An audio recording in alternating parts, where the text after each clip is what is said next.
Um, do you mean that whatever is happening in life happens in your head?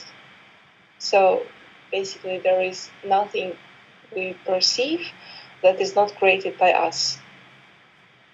Well, I'm not that much of Is it? a, what should I say? I'm not trying to make a statement that's supposed to be true. I'm just saying that whatever's happening, we interpret it too. So the interpreted part Yeah. is our head in our head part. And I'm not trying to say it's 50-50 or 90-10 or even, what it is. I'm just saying like the interpretation part we can kind of look at and change and see if that changes Mhm. the outside part. So then it's just an experiment to see what part of life is created in our head and what part of it, which maybe we can't even access except through our head, but what part of it is happening. But like maybe Mhm. I can't change this moment. This moment is happening the way it is, but I can change how I receive it in Yeah. either openness and happiness or in kind of closure and regret. And then I can get all lost in complaining and grumbling, and then that in a way further takes me away from whatever is really happening. Then I'm really lost in my interpretation. So that's kind of like without trying to make a definitive statement and saying no, this is the way it is. Believe me, I'm just saying, well, I don't know how it is either, but we know some part of life happens in our head, how we receive what's happening and how we interpret it Mhm. and how we believe that this leaves space for us to move. And so then that part of it, at least, we have more ability to look at look at it in several different points of view or several ways.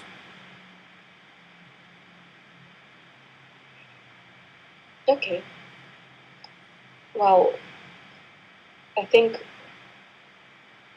most of psychology goes about how we change what we think, how we change our beliefs about ourselves and about the world, about false assumptions. Yeah, but I mean that it's really good if they're not if that psychology is not based on any assumptions. But if it's already based on some Mm. assumptions, like you're the left brain and the right brain, and that you got childhood trauma and you've got cellular memory, and there's lots of assumptions that different psychologies have, right? And I'm Mhm. suggesting that maybe we don't even need those assumptions. Just look at everything fresh, and even don't even have to make conclusions. We can look at it fresh again tomorrow. Not as a as a huge job or not as something that gets in the way of living life, not as an obsession, but just as an opportunity. Like when we get stuck and feel like we're in a we're in a place where we don't have much opportunity to move or to move in a different way, or we don't have much choice. That's when we can kind of look into it and see, well, what are the options? What really are the options here? And even use inspiration and the mystery of life and let it just come. It's not really a research project where you have to kind of go on the web and find out, well, what are the alternatives of what's happening. But it's more like just finding an inner silence or a space of no yearning, where I'm not trying to get somewhere else, and then just see if another option comes in. Say, oh, Oh, so this is about choice, because it started all with choice telling, and I never understood what is choice telling. And actually, choice telling is choosing between your interpretation, or even maybe choosing between interpreting and not interpreting. no, we're always interpreting. It's maybe subtle. I don't think that we can go very long without interpreting. And even,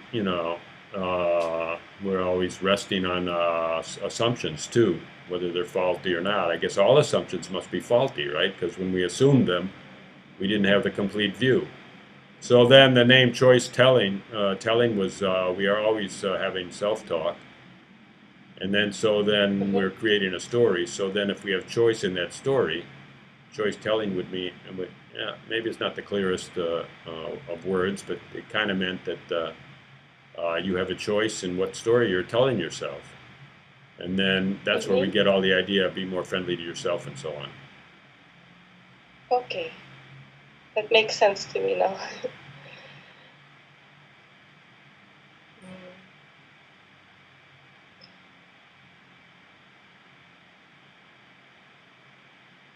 So,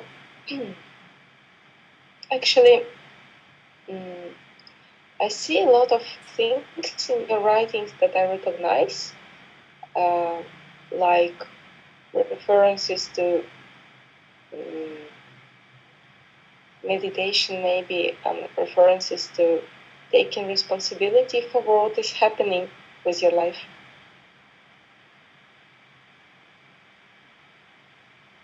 And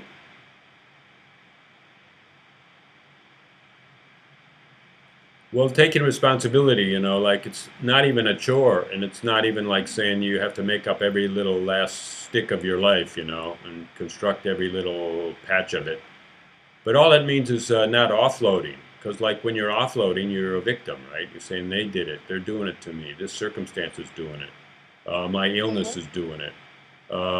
I can't do anything because of, and then you give a whole lot of reasons, right? Or justifications, and each one of those, in a way, is totally stopping you, right?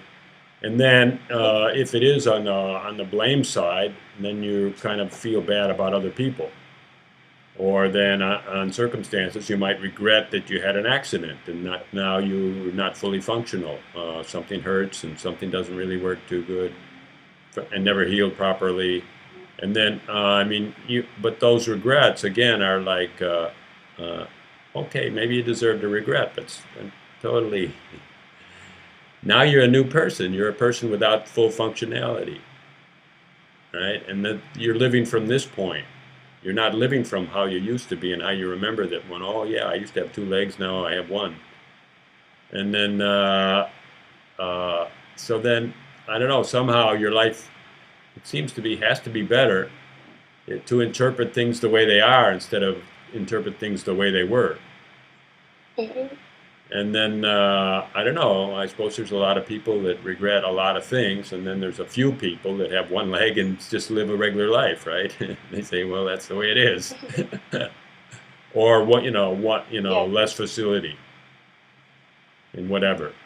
Maybe their vision is not so good as it used to be, or maybe they got a disease that they got to take extra medicine for, or whatever. But somehow, okay, regretting and offloading are two ways of not being responsible, right? It's not a badness or anything. It's just kind of a pity or a waste. The Mhm, opportunity is to work with what you got, and then to even be open to say, well, maybe I got more than I think, but not to. So that's the responsibility part. It's not just like, oh yeah, you're going to make up everything now. It just means just be willing to say like, okay, this is what I have and this is what I can do with it. Realistic, realistic. okay. And can I ask a question about the gap?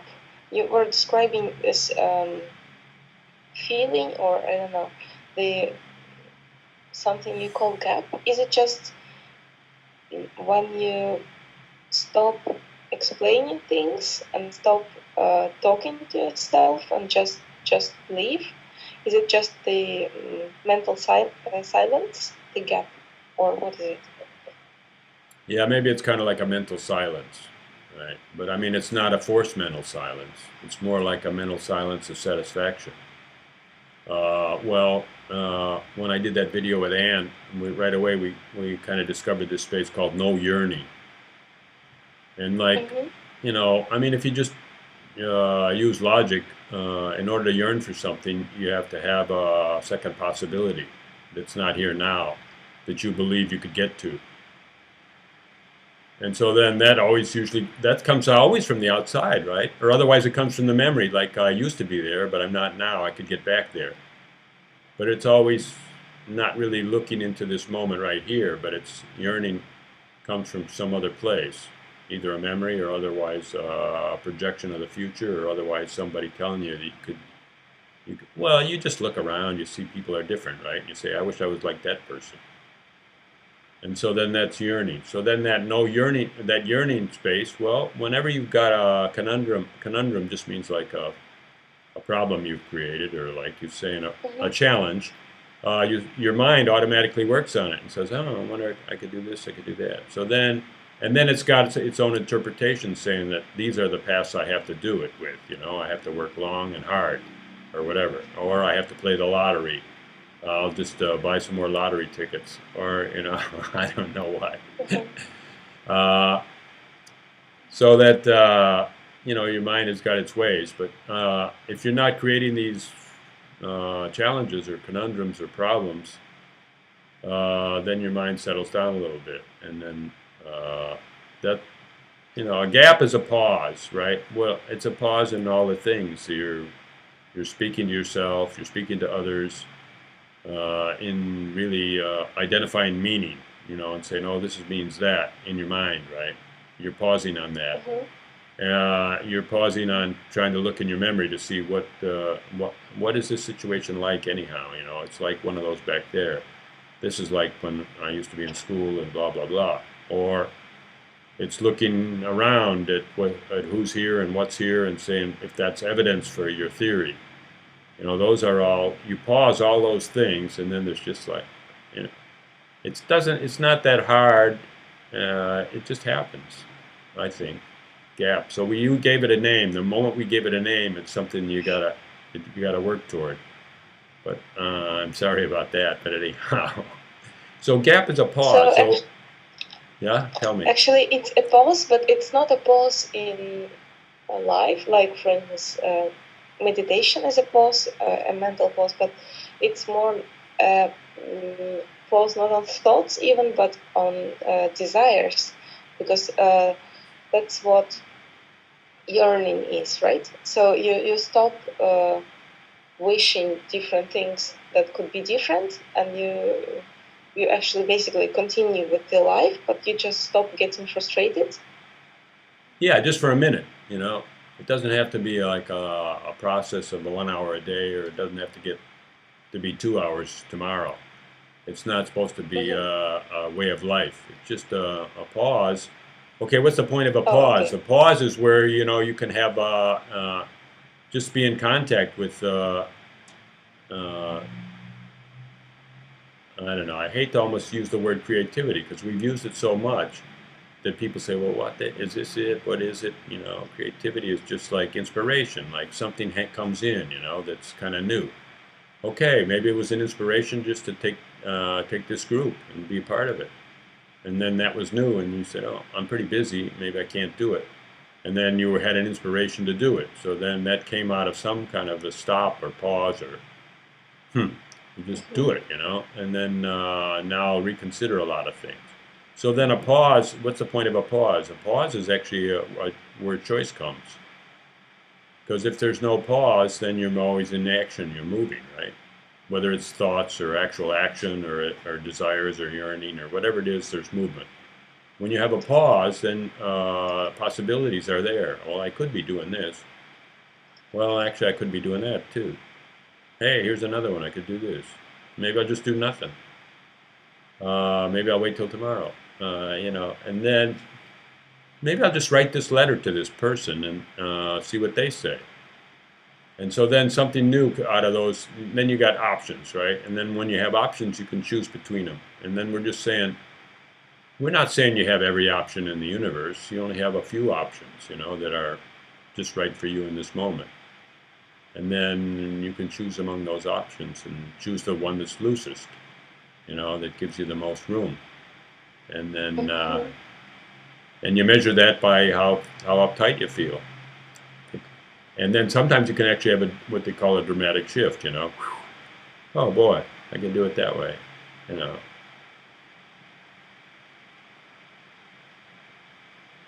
Even that Shiva process thing in me, okay, I'll use myself as an example, right? And then I said, well, I don't know, I wanted more participation.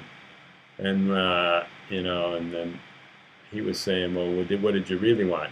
Somehow we got to the point, well, I wanted to feel open. He says, can you give that to yourself right now? Give the openness first, and then see about participation, right? It's kind of like unhooking from the story that creates the tightness. And Mm-hmm.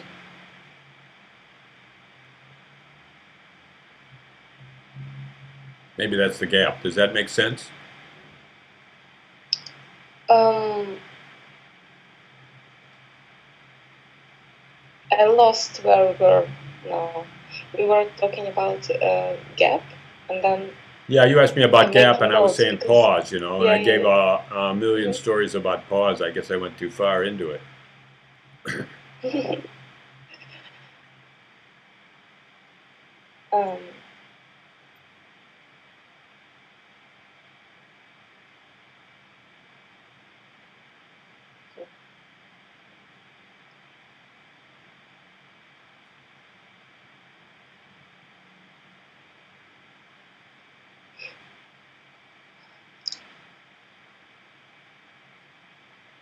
See, in a way, we could pause right so now. We could pause right now, and then just say, well, mhm. we're not really pressured to have a question, or we're not pressured then not to have a question, right? And then maybe that question will just come out of the pause somehow, like boing, it just pops out. But go ahead, I interrupted you.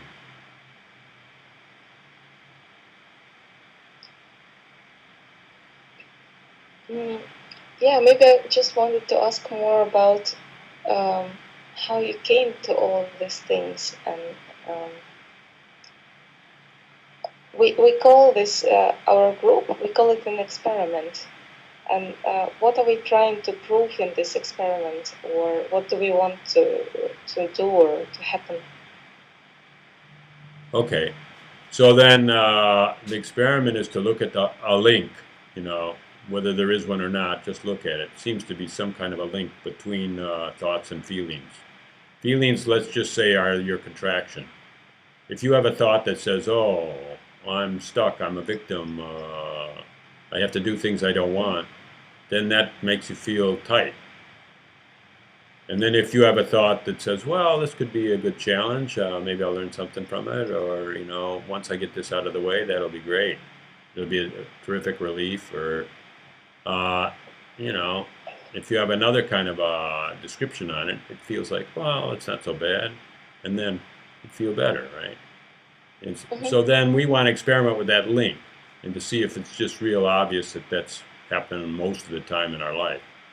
If it is, every time we feel pressured to and kind of down, we can look for what kind of a story do I have behind it, and then saying, oh well, it's not all that bad, and then release that pressure, right? And then we feel a little bit more open, and we can move ahead with life.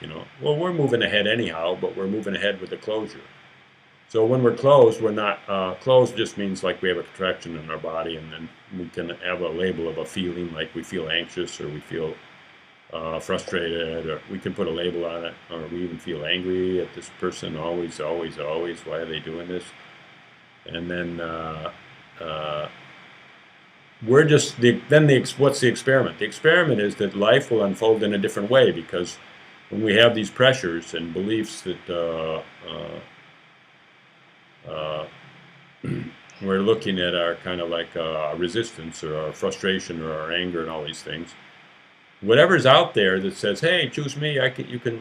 We can do this afternoon." You don't really choose it because you just say, "Oh my God, no, not today." And so you're not sure. That's the experiment to see if life won't loosen up, right? Now that doesn't mean you'll always be a more of an achiever. Maybe life will loosen up in a way that you say, "Hey, I don't even have to achieve this. I'll look at it next year if I still am interested." You might just cut yourself some more space. It's not just about achieving more, but it's just about being open to what life really is offering you. Because life, I don't know, sometimes all of a sudden there's an opening and something comes in that seems like a good opportunity. So then the experiment is to see if there isn't a lot more of these good opportunities, that somehow we've got our focus down so low we're not even seeing them. And so I guess So, that's the experiment. why do you think it happens if people have always a choice whether to choose? Um, one kind of mindset and feel good, and choose another kind of mindset and feel miserable? Why do they choose to feel miserable then? Well, somehow they feel the good one, the feel good one is avoiding something. And maybe it is. Maybe they're just avoiding. They feel like it's not effective. People have a belief that only under pressure do I work good. And gradually, that gets to be any kind of pressure, any kind of anxiety, any kind of bad feeling makes me think that I'm strong because I'm kind of resisting it. And I have this tension in my body. The tension in my body makes me feel like, oh, I'm solid, right?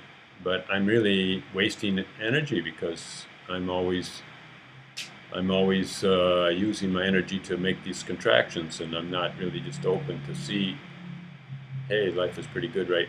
Besides being a pretty bad quality of life, and always postponing till tomorrow. I'll feel better when I get this done. I'll feel better when this phase is over. I'll feel better when my kids are raised. I'll feel better when, Mm-hmm. and then pretty soon, decades go by and you never felt better yet, and then pretty soon you say, well, maybe I'm at the half point of my life. Maybe it's time to feel better now, and then but you still got the same belief structures that say, yeah, tomorrow I can feel better. Today I got to work really hard to resolve a couple of things, and it's endless. Mm-hmm.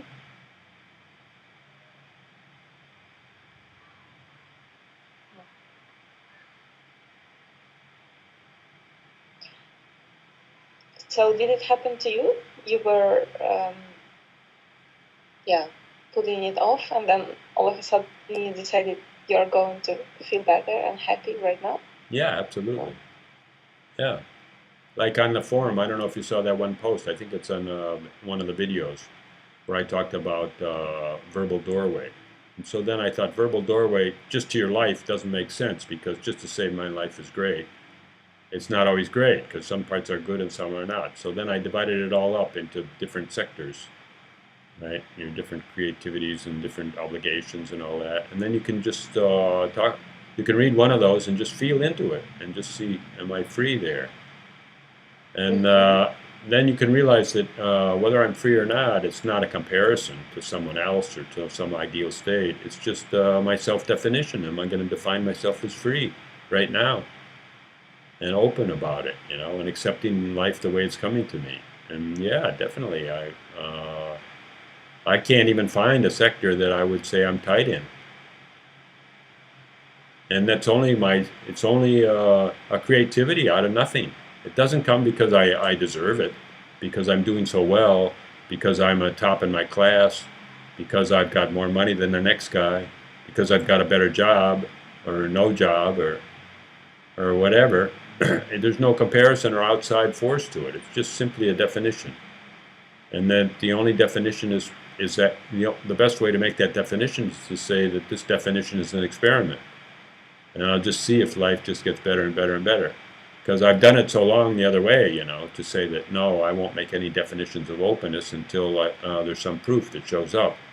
And then I'll be satisfied about a success, or about a good sale, or about finding the right mate, or about selling my house and getting extra money for it. And then all those reasons, I would say, oh yeah, that was really a boon, a windfall, I'm going to be happy about that. But anyhow, just as many windfalls as there are, there's also kind of closures, like I had to sell my house for less than it was worth. Then you're at effect always of you're going up and down because of your external. And then you're spending most of your focus trying to control your external. And the experiment is just the saying, like your effectivity comes from some kind of ease or openness to all the options. And so if you're always trying Mm-hmm. to handle and control the external, you don't have much ease. And so then we're saying the experiment is that your effectiveness is less. And how are you going to find out? Well, try to approach life in an open way. Well, how do I do that? Well, whatever knocks on my door, when I feel it, like OSGF, uh, I, uh, Mm-hmm. I feel pressure, and then I say, well, maybe I can open that pressure, you know, just to see if it makes a difference in a couple of months, right? Because I don't know. It's even logic because like if today I feel good, tomorrow I might feel good. I might even feel better. You know, if today I feel bad, tomorrow am I going to feel good? I don't know why. How will I change it? Somehow there has to be some kind of a turnover, right, from bad to good. And that seems like more challenging than just saying, okay, today I feel good, tomorrow I will feel even better. But all you have to do is open a little bit more in the same direction. That's just the logical thing.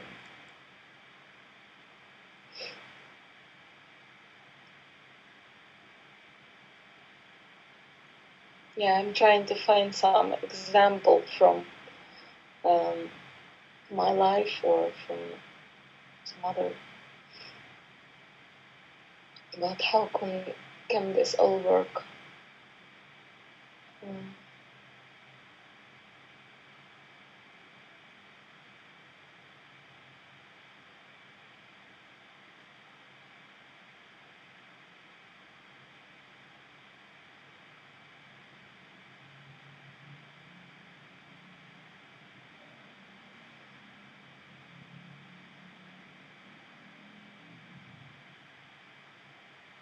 Maybe you don't feel bad that much. I mean, bad or, limited or uh, in a place you don't want to be. Maybe you don't feel that way. Mm, well, everyone feels bad sometimes. Like yesterday, for instance, I had a concert in another city, and um, we were going there with my boyfriend. Like I play guitar in a guitar duo, and um, yeah, so there was a concert, and mm, my boyfriend is not always here because he lives in another country. But yesterday he was.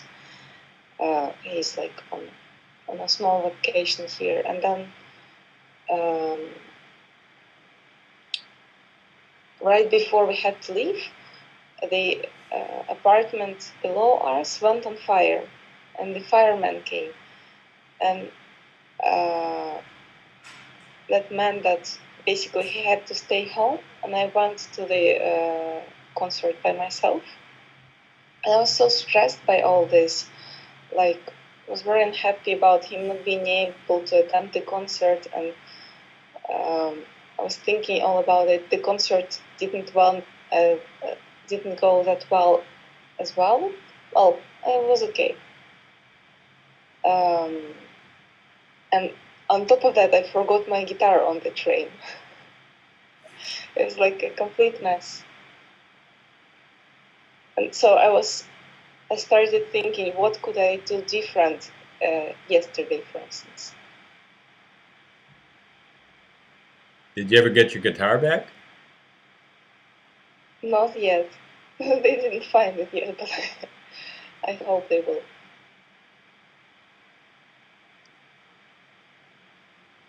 That's a pretty good one, actually. Well, Is it? everything actually hit at once. It's like, it's almost humorous, like how could it be worse? Well, the fire could have been in your apartment. Maybe you had smoke damage, but not actually burns. Yeah, I don't know. That's an amazing one, actually. You don't really count on those ones very often. But anyhow, there you are. You made it to the concert. You played the guitar. You were so distressed and distracted that you kind of left your guitar. But anyhow, maybe you'll have a new one, or yeah, I don't know. It's kind of like really over the top. But I don't know what you can do during that time. Just say, well, look, I'm going to go to the concert because that's really cool. I mean, you say, look, I'm even under these extreme circumstances, I'm able to keep my word, or to see the importance in keeping my word, right? And I'm not going to let my whole life fall apart just because of certain losses, right? It is very funny. Yeah. The fireman knocked on my door and he was like, I'm rescuing people. I'm going to crash this door here on top of when I'm opening it and saying hello, what's going on? He's like, you're on fire. And I say, okay, just come in. I have to go. Sorry, bye. Lock on your way out, right? Uh, well, one thing is that experience is a tremendous strength, right? Because the next time it'll be a fire, you'll be okay, or maybe it won't even be a fire, but whatever. You say, oh yeah, bigger things have happened. And that's kind of like, so then how you store that in your memory is also kind of like a mood creator, right? Okay, I lost my guitar because I was so flustered by a last minute fire that kind of was telling me that I had to move my schedule like I didn't want to. I don't know. That's a pretty good story, though.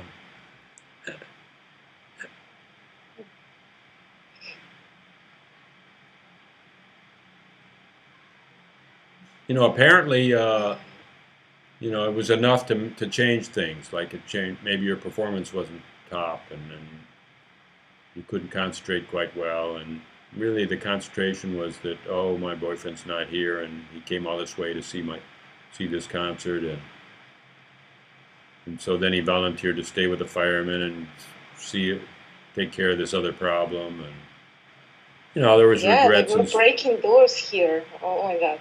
regrets and stuff. Kind of blew, and then it blew your concentration on the train with leaving your stuff.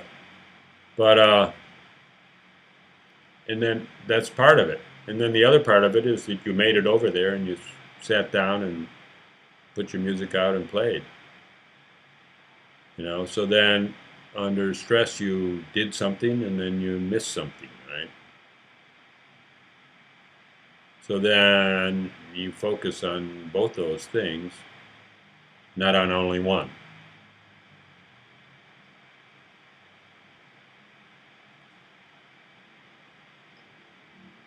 Yeah, maybe next time I just have to kind of accept the situation more. So if there happens something I can't change, then yeah, I'm just not trying to fix that in my head or argue with it. And just Exactly. it's just not easy.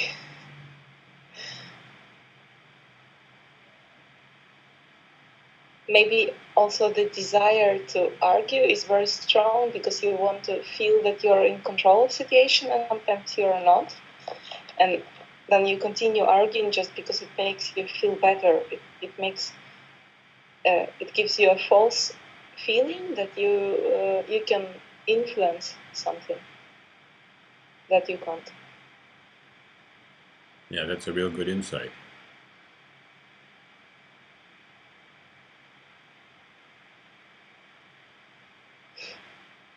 It gets worse. I was also thinking. It gets worse. The arguing doesn't help at all. It's really quite a hindrance, and it's kind of like sliding down a hill. That the more you argue, the more you feel like, oh yeah, this is fun. I'll keep arguing. Yeah, it's not that easy to stop. Sometimes you get a momentum up, and then you get angry and why that guy down below is so stupid, lighting fires. He's not careful. How can he possibly light a fire? I lived all my life. I never lit a fire in my apartment building. And then here this guy is. Why is some people so dumb? Why don't they wake up? What's he doing that he can't watch his matches? Then you're gonna have all kinds of stuff that really is just total waste. He already lit the fire. He's not lighting another one. It's finished. It's done. Feel sorry for the guy, compassionate. He's got worse damage than you. So I'm just saying that. I don't say you said all those things, but that's how you can go off on kind of like going against a situation that's actually basically in the past tense. It's a memory. There's work on the present tense situations, like trying to get on the train in time to get to the place where you gotta give your concert. That's the present tense. That's the opportunity. I think you did it. Actually, I think you did it, you know.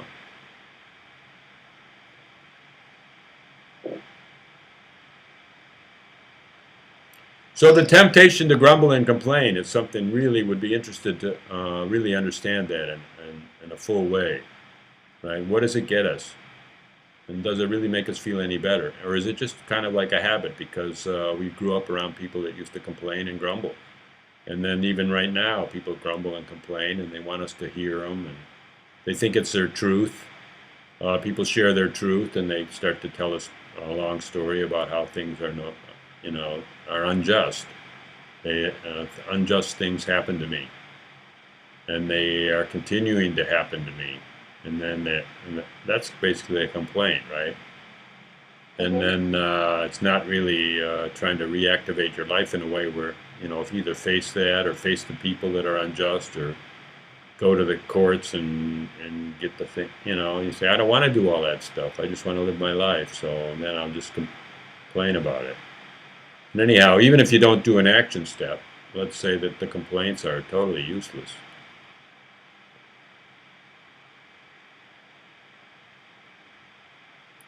Or maybe that's the way you think that, okay, it just came to me that maybe you think that if I complain enough, if it's just really terrible, then I will do an action step. It might not be the best action step. You might just get fed up and move out of that city. Saying this whole place is bad. They're all against me here.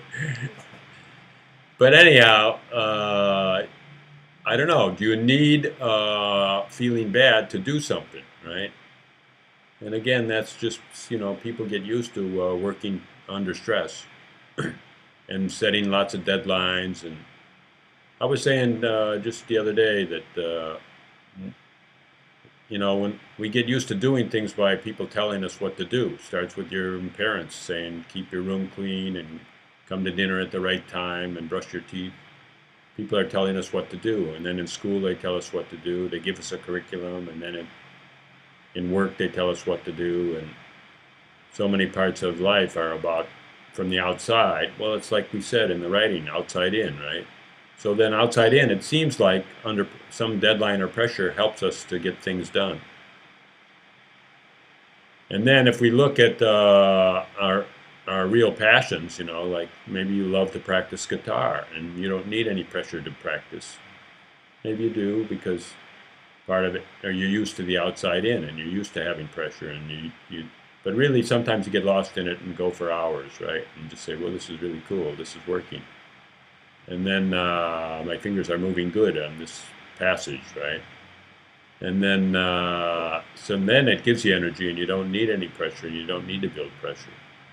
And then if you could put those two together and realize, oh, you know, like actually I work better with no pressure.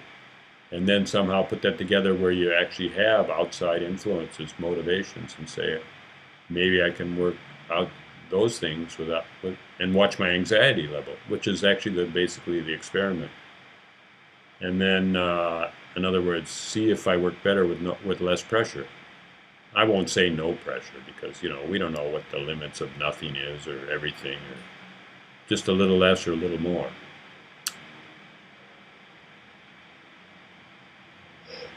Yeah, actually, usually I work better with pressure. But sometimes there is this inspiration feeling. Um, you know, I think it's different for every person. I feel it like uh, being very curious about the world or very open to the world. Mm,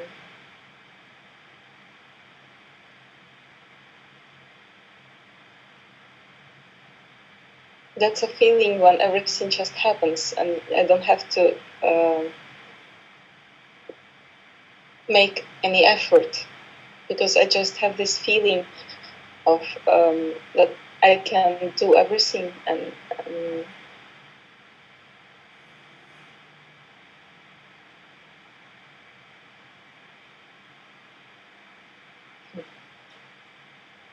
I don't know where we are drifting with this conversation. Well, okay, like one thing to Right, pick up. right now we went into effectiveness. and whether you are better with pressure or without pressure.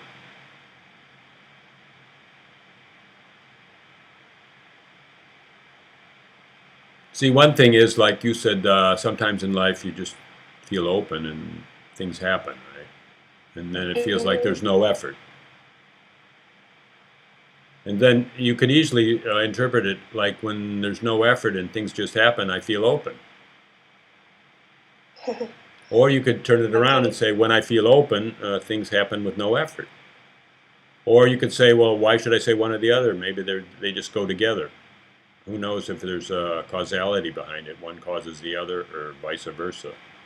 But anyhow, if you're Mm-hmm. able to feel open, and we're saying that you could if you don't tell a bleak story about it, Mm-hmm. then that would be the experiment to see if life flowed. Anything could happen with little or no effort, and it just starts to happen, right? And then that's why that's we stepped back one step from feeling open and feeling good, and we said, well, maybe feeling open is saying not telling a story that seems limiting. You know, you could tell one that's doesn't have to be a magic story that you're the fairy queen, but it could just be a story in between that says, well, there's several options, and I've learned a method to choose among them, and it takes some pause too, and I'm able to pause. So these are stories of what you're able to do, and then you see you, you, you don't even need a real specific story. All you need is a sense that there's more room here. Maybe it's mysterious, or maybe it's just a gift of life. But those are all stories too, right? That there is room here to do things, and it does work out. And then I kind of ask people to post a lot to acknowledge what's working so that you really start to believe it. Because it's so easy to dismiss the things that are working and concentrate on the things that are not working. And then you kind of sum up your life and say, well, it's rough. But if you start to acknowledge, and I find myself doing that all the time, like whenever I think about a part of my life, if I'm grumbling, I kind of take that away right away and just say, okay, that's closing that part of my life. It's just kind of a test. I don't know if my definition is perfect. So then I try to say something more opening about that area of my life. That's the part I call the verbal doorway, right? But the doorway is really the feeling. And your life comes in through your feelings and your openness and the energy flow. And so then one step back again is the words you're putting to that situation. And that's why I called it a doorway, because life flows through it. And then if I tell a real bleak story, like, oh, this is, I can't do anything here, I'm really stuck, then that door is closed. My energy is closed to that part of my life. So then those are just like, what are they? They're opening techniques using the word. There's other, I mean, it's not denying any other opening technique. I could just go to meditation, or I could say an affirmation, or I don't even know what other people's techniques are. There's probably tons of them. This is the Mm-hmm. one where you look at your words and say, oh, it's not all that bad.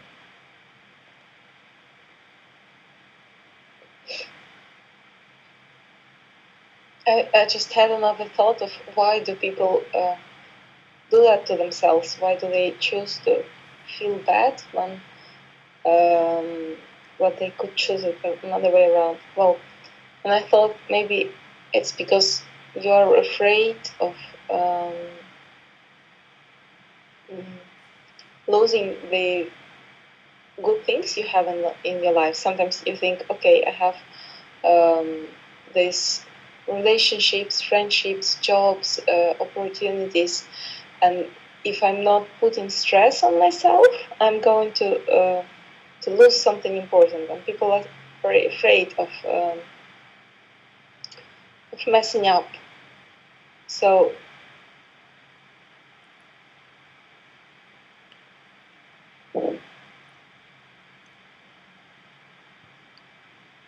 I What? think that's my case as well. I'm afraid of changing lots of things because I don't know how it will function. Um, I mean, changing the way um,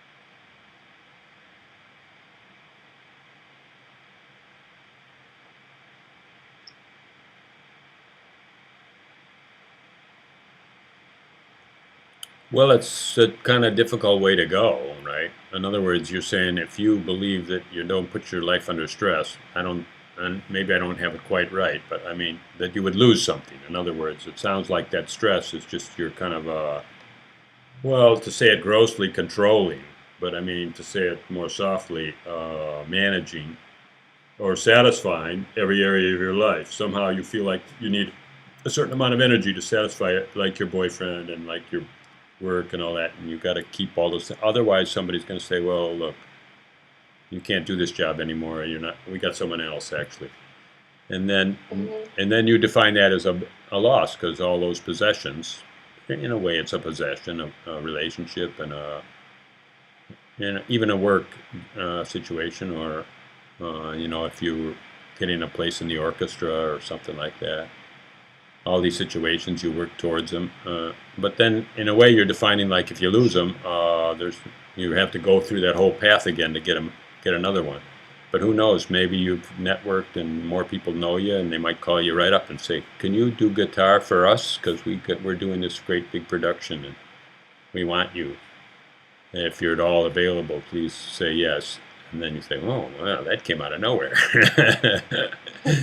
So it could be like it's just every time you close a chapter, another bigger one can open. Yeah, but I don't know if it will open or not. No, you don't. So No.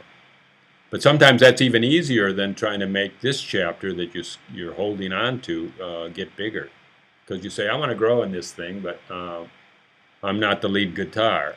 I'm just making these kind of examples up. And then I'll just keep working until they make me the lead. Or do I have to wait till that other guy dies or retires or what? And then somewhere else they'll just say, oh, we need a lead guitar. We need one now. We don't have one. Go over there. No, things change. Okay, I'm in Thailand. How the heck did I get here? And did I know that I would have anything here when I got here? I don't know. I just opened to it. Said, well, I define my life as flowing toward me, especially when I'm not tight. And that's the experiment, right? And just try it on a few little sectors. Don't try it don't just try to shut down your life and rebuild it all at once. Just try a few little things, like where you say, well, let this go if it goes, see if something else fills the spot, or maybe I just need more relaxation. I could just let it go and just have some time on my hands, right? And then with time, we usually we find something to do with it. And then who knows if it's not, maybe you'll be working in the orphanage or something. And really being fulfilled by some beautiful little children.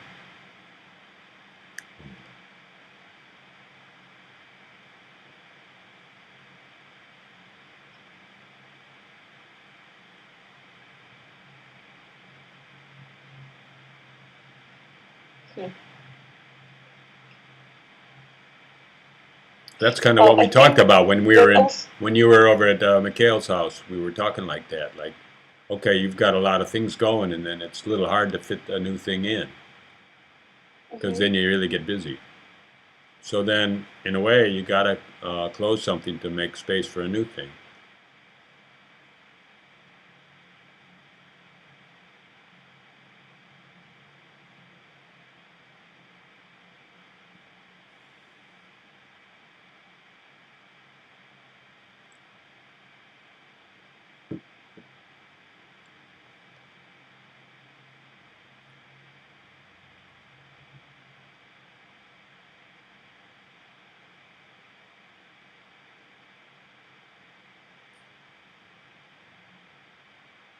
Well, I guess that's also true about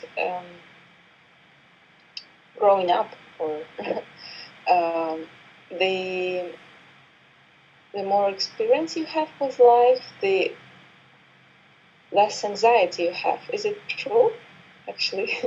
No, that no, more, that's not true. no? Okay. That's not just a given. You have to understand that the anxiety is not really your friend.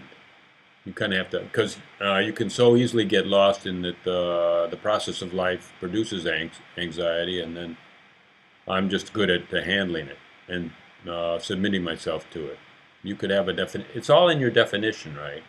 Of what causes anxiety and what use it is. And if you get to a definition early on that it's not of any use, so then I'm not trying to tell you that. All I'm trying to tell you is give you an experiment that'll prove if it's of use or not of use. Maybe it is of use here and there. Maybe it's not. Maybe when you kind of close off or, like don't create anxiety in certain areas, those areas expand. And so you say, well, what do I need it for? Plus, all sickness comes out of anxiety, right? Something is tight in your body and doesn't flow right. So then later on in life, you have some conditions you have to work with.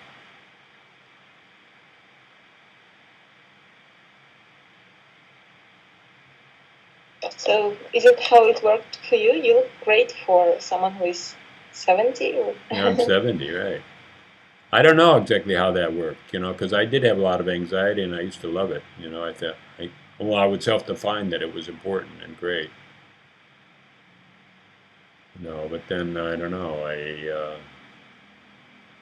I thought, well, that's enough. It was actually 10 years ago where I kind of came up with the idea that it was enough. But I didn't know how to make it enough. I didn't know. But it was a long time. I just pray to God that you and everyone else doesn't wait till be 60 to figure out, and then 70 to really activate it. I mean, don't wait. You could do it at 30, 35, 40, anytime, right? Start now. That one guy I was posting about, he's 14. Why not? And then at least, go into all the areas of your life, but go in there also with not to reverse the priorities and not to take the quality of life away, which is just the ease with which you maneuver and the friendliness that you have and all that kind of stuff. Just keep it. That's, I don't know, that's the best advice I can give is like, don't wait.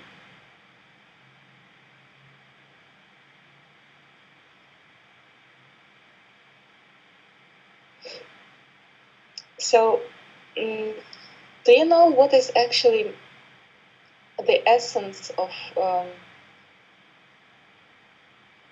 your idea that you want to share with the world? Is it about that your feelings are affected by your thoughts, or is it about that you can choose how you feel, or what is your message? Why did you start writing this book and sharing your knowledge or experience? Well, the world is in a mess if you look at it, and people can get worried about it, right? Yes. Because that's kind of like screaming pretty loud at us. And we kind of numbed out to it because it's just screaming too loud.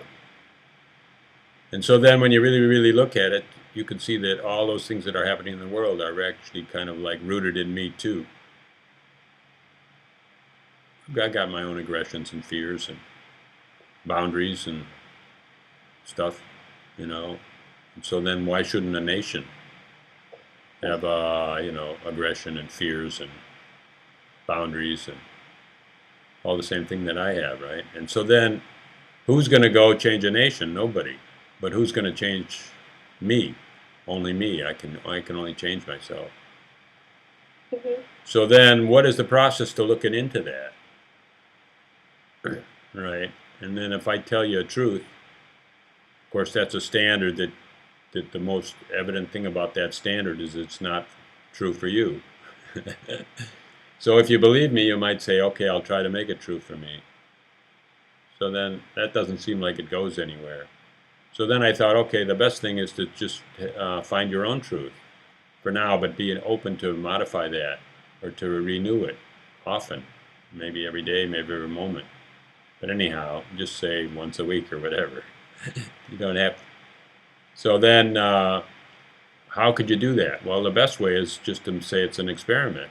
Because if you said I had to live my life in a certain way, you'd have excuses why not to do it. Because like it'll be too much work, or I have so many other priorities that would just be. So then just say it's an experiment. Oh, right away, that's just a little while, so I can just do it and see what happens. And then, of course, if it happens that things get open and I'm happy most of that month or 2 months, well, that's cool.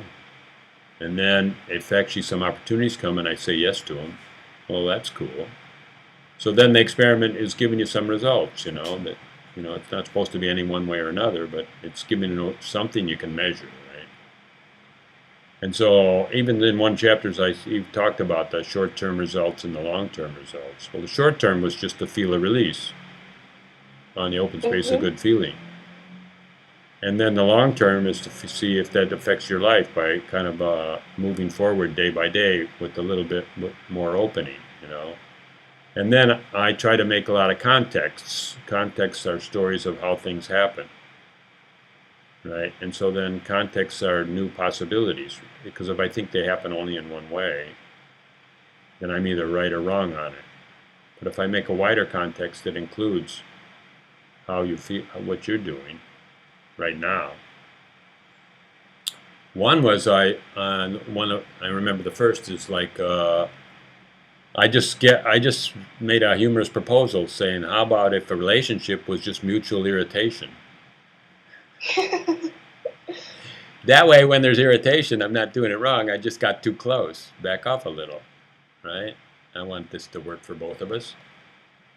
So then that's pretty cool because you can't do it wrong. And then you just start to realize, if I get too close to anyone, they're going to be irritated. Too close means like asking too much of them, having too many expectations, And then, I don't know, there's so many contexts that we came up with. One is called spark of an image. And what the heck is that? Well, everyone's believing that when you're in a pure state, you have no thoughts. And so then that never happens, or it's so rare. No thoughts. Who's got no thoughts, or for how long? And I need thoughts, right? So then I call spark of an image. It's an image. It's got a label, but I don't go jumping into it and try to build it up in this moment. I just let it rest for a while. I put it back down, and then, oh by golly, there's another spark of an image. Oh, there's two now, so I can make a choice. Do I want A or do I want B? Oh, there's another one. Now I got three. So then that's where choice resides, right? In pause, or in the whole context of now there's something called spark of an image, and it's not really thinking. It's just potential thoughts. Thought trains, let's say. It's a thought, but I mean, we're not making it a bad thought, like, oh yeah, you're stuck on something. And so then we find choice. So then when we find choice, there's the opportunity to say, well, what's more opening, more relaxing, and we just call that to be friendly to yourself. Okay, so these are new words, right? They're not new, but I mean, whoever thought of being friendly to myself? We always think that we got to be disciplined in order to get somewhere. So basically, being friendly to yourself is relaxing discipline, and that makes you worse at stuff instead of better at stuff. And we're saying, no, it's the other way around. And you go, what? Yeah, that's like shifting my whole perspective. So then, remember, it's all an experiment. We're not making you into a new kind of a robot. And actually, we're just saying that, and we're not giving you any truth. We're letting you just determine what's true for you by like, hey, what happened? Well, I felt good for a certain amount of days. I met someone and they liked me better than they liked me before. We had a chat and it ended up going for 5 hours instead of just a half an hour because we were so interested. I learned so much about that guy I never knew. And then we actually went out and had dinner, and I went to a restaurant I never went to before. It was so good. And a lot of good things happened, basically, right? And then, who knows, maybe some bad things happen, Your apartment building went on fire and the firemen wanted to break the door. But anyhow, you handled it in a certain way, you did 50-50, you got off, you did your concert, and you lost your guitar on top of it. So there's good parts and bad parts, right? Hopefully it wasn't like a $1 million guitar and you could get another one. And hopefully, you can even say the guy that stole it or took it or, is going to learn guitar and he'll probably really be satisfied in his life. It was really a gift, total gift to somebody. right? Hope that maybe you had your name and number there. He'll send you a thank you note. Or he'll give it back after Yeah. he When decided he to. will get famous, he will Yeah, he'll send me get a note. famous, and then he'll say, "This guitar started my whole thing." Yeah. Yeah. So that's a restory, you know. It's just silly, but anyhow, like it makes you laugh, right? And so then it takes some pressure off, right? And then Yeah. okay, like what It, and then if you and your boyfriend and one other person, your mom, can get along really good or better than before, well, maybe it's infectious. We'll start changing. I don't know. Maybe our school, the place where we work, or this place where we study, or we'll start to get along better. I mean, someone's got to plant a seed, right? Maybe I'm planting a mhm. seed for world revolution, right? I don't have to think it's that big, but it's just relief of you. Your relief is my relief. So that's why I'm doing it. Okay. That's why I'm doing it, and that's the message. And then the other things there, the details, are the methods. And if this one doesn't work, I'll give another method. Just stories to ease it up. Okay, like there's a link between thoughts and feelings. Well, I've changed my Mhm. feelings a lot. I've done meditation and all kinds of things. I've gone in the presence of very interesting people. I've been at good parties and stuff and felt really good. I've changed my feelings. But then when I leave, I feel bad again, right? So then why? Well, we're just saying that if there's true a link between thoughts and feelings, we're even saying maybe not a Mhm. link. Maybe it's just the same thing. Sometimes I've said that your belief structures, when they're played against the soundboard of your mind, they're a thought. And when your belief structures are played against the soundboard of your body, they're a feeling. But it's all just the belief structure, right? And then most of that is just adopted. Adopted means it comes out of collective consciousness.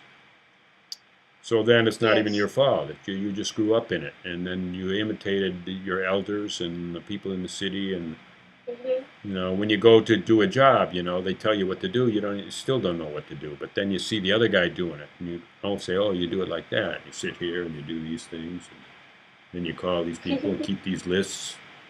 And then so much of life is imitation, right? Even in the animal world. And I don't know, some of it. So then, thoughts are something that we can kind of grab onto and say, well, are they, we can see them in a better way Mhm. than feelings. If I had a feeling right now and say, well, okay, I feel low energy, kind of like nothing has value. And then how would I really relate that to this moment in this room? How would I say, Mhm. well, nothing has value here? Yeah, I see it. No, that's not right at all. Things have value. No, no, no.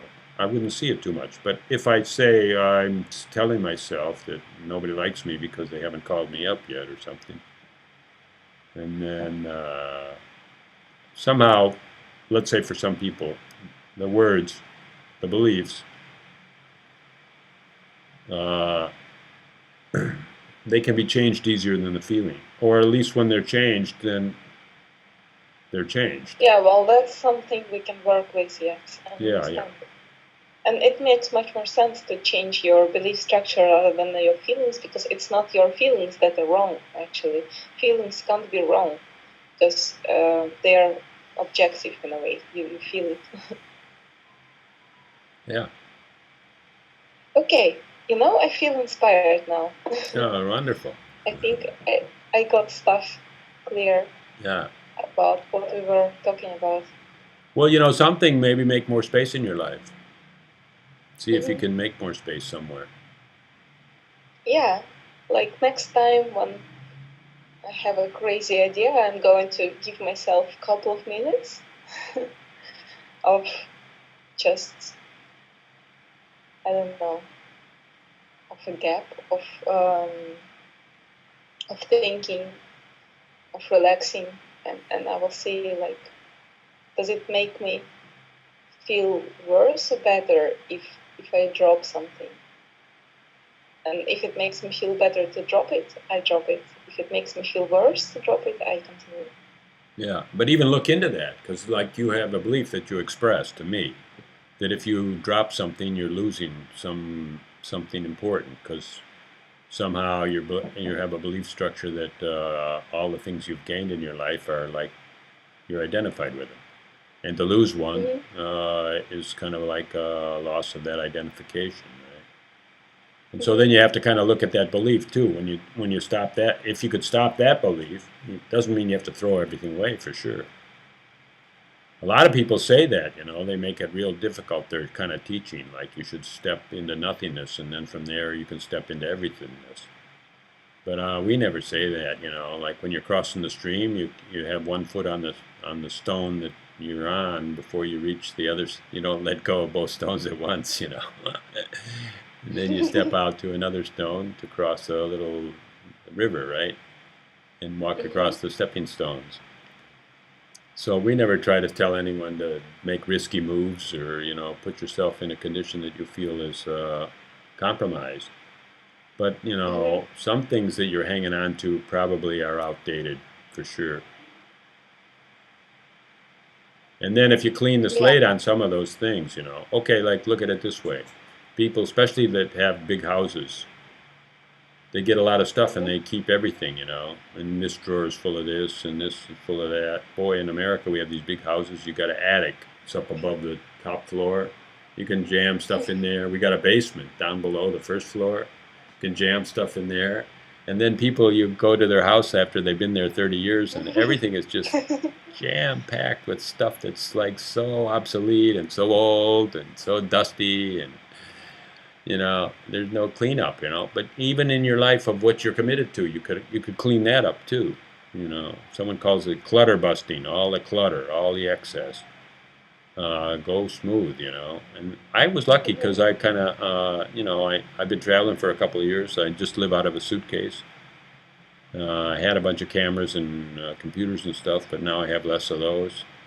So I'm kind of like pared down, right? It's a symbol for also my mind. Right? My actual physical possessions are actually a symbol for my mental situation. Mm-hmm. And so then a little bit of cleanup every once in a while. And then when you do spring cleaning, you throw stuff out, right? Oh, this still fits. It's not really totally wrecked yet. I'll keep this shirt another year. I've had it 10 years or something. Some people don't throw anything out. And also it's kind of like my definition, like I'm not having a job so that I think, oh, I need to be thrifty. So I have to keep everything, right? So I don't know. Sometimes it's hard to throw stuff out. Okay, you want to be thrifty with your activities and get the most out of them. Maybe you can soften on that belief too. Yeah.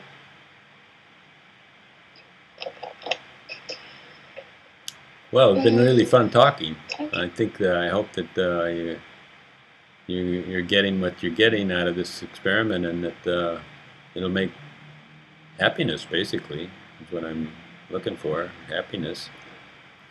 Happiness is kind of like a symbol of like what else everything else is a plus. I don't have to do stuff to get happy. I get happy and then I do stuff. Mm-hmm. Yeah. Yeah. I think it got more clear to me now because sometimes I can't get it out of the chapters. Oh yeah. Okay. Well, I'm going to write some clear ones in the end. For those that had the fortitude to get all the way there. I think 10 is a good one. Like I start stripping everything away in 10. And what do you need all that stuff for? 8 and 9, oh, forget it. It's really only one movement. It's not complicated whatsoever. It's made out of a couple things. Like one is my intention to live from openness first Mm-hmm. instead of openness as a result. And then you realize, oh, I'm not doing that right now. Bingo, you just open up. And then the restoring thing is not less really scientifically finding the exact story. It's just knowing that taking meaning lightly means that restory is right just around the corner. And then later, tomorrow, you can release, and then tomorrow you'll be figuring a few stories. Oh yeah, this. Oh yeah, that. That is easier actually. But the release can come immediately, right? I don't know. That's just the way I see it. I think it's just simple, one movement, not Is a it lot of what you call steps. shift? Huh? There was something people were mentioning and they were calling it a shift. Is it this release? Is it what you call shift? Well, shift is more a dramatic release, right? If there's like a real closure around something, somebody's bad to me, and then let me see if I can think of a way. Mm-hmm. Even in the Shiva process that the guy Nick did with me, and I was thinking, I wasn't really down on everybody for doing what they had Mm-hmm. felt they had to do, but I would just came to me to say that, right? Because what else is wrong? Nothing. So then I said, okay, then I made it into a big story, like, oh, I'm not able to give my gift. I've got a freedom. I've got this idea, notion about freedom I want to give to everyone. And if they're not participating, I can't give it. And then he says, really, why did you wire it up that way? Mm-hmm. And then it got real light after that, right? So then a shift means like, okay, I'm telling a story that makes me feel, and then Mm-hmm. I tell my story that makes me, ha. And then that actually I feel warmth, and I feel actually, ooh, I feel a new kind of Mm-hmm. energy come in, right? And then that's like an Yeah. energetic shift. Okay. I wonder if I will have any of those next week or tomorrow. Who knows? We can go into it again and find out what Sometimes. we haven't talked like that. We haven't really talked about what's tightening you and stuff like that, You know, you're pretty open anyhow, A lot of people might be real morose about losing their guitar, right? That was the only guitar that was so great and I played it so well, and you could really be down on yourself about that and then blaming yourself for being so stupid and how come you can't even hold on to your possessions, and then you're already really open, right? Usually only old people do that, and they say, I forgot my keys. Where did I put my watch? That's more for me, right? Not so much for you.